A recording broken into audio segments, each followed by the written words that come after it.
Iran में जो ताज़ा हालात हैं उन्हें देखते हुए जो भी भारतीय स्वदेश लौटना चाहते हैं, सरकार उन्हें वापस लाने की तैयारी इस समय कर रही है और ईरान से लोगों को घर वापस लाने की प्रक्रिया कल से ही शुरू हो सकती है।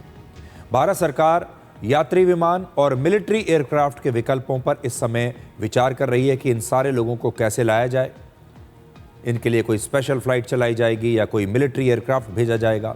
ईरान में मौजूद सभी भारतीयों को भारतीय दूतावास के संपर्क में रहने के लिए कहा गया है और एक दिन पहले ही भारत सरकार ने ईरान में रहने वाले भारतीयों को जल्द से जल्द देश छोड़ने की सलाह दी थी। आपको याद होगा, हम ही ने आपको बताया था, भारत सरकार ने ईरान में रहने वाले तमाम भारतीयों से कहा था कि आप जल्द से जल्द ईरान से बाहर निकल जाइए, जो भी साधन आपको मिलता है, जैसे भी आप वहां से निकलिए। इससे पहले भारत सरकार पिछले 10 वर्षों में युद्ध जैसे हालात में 7 देशों से इसी प्रकार से भारतीयों को एयरलिफ्ट करके सुरक्षित वापस भारत ला चुकी है और हो सकता है कि अब इस बार ईरान से भी इसी प्रकार का कोई ऑपरेशन शुरू करना पड़े भारत को।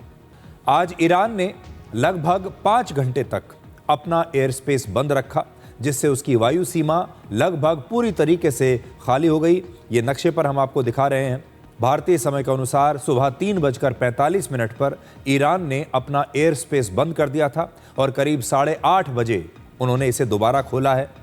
अगर आप ये एयर स्पेस देखेंगे तो सबसे पहले हमने जो आपको पहले नक्शा दिखाया उसमें आपको ईरान का एयर स्पेस जो है, आसमान बिल्कुल खाली नज़र आएगा। कोई फ्लाइट आपको नज़र नहीं आएगी, इक्की दुक्की फ्लाइट आपको देखिए। ये तस्वीर वो है जब ईरान ने अपना एयर स्पेस बंद कर दिया था।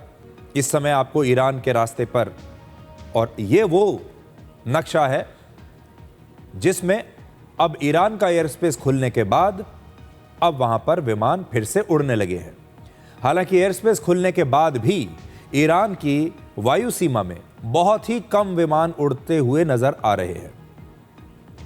आमतौर पर ऐसा तब होता है जब किसी देश को या किसी देश पर हमले की आशंका होती है और इसीलिए यात्री विमान ऐसे देश की वायु सीमा से अपने आप ही दूर रहते हैं और दुनिया की जो बड़ी बड़ी एयरलाइन हैं उन्होंने अब ईरान की अपनी फ्लाइट्स को कैंसिल करना शुरू कर दिया है। इससे पहले जून 2025 में भी ईरान ने ऐसे ही अपना एयर स्पेस बंद किया था और ईरान के इस फैसले से भारत में एयर इंडिया और इंडिगो की कई अंतर्राष्ट्रीय उड़ानें रद्द कर दी गई हैं या फिर उनका जो रूट है उसे डाइवर्ट कर दिया गया है, उसे बदल दिया गया है।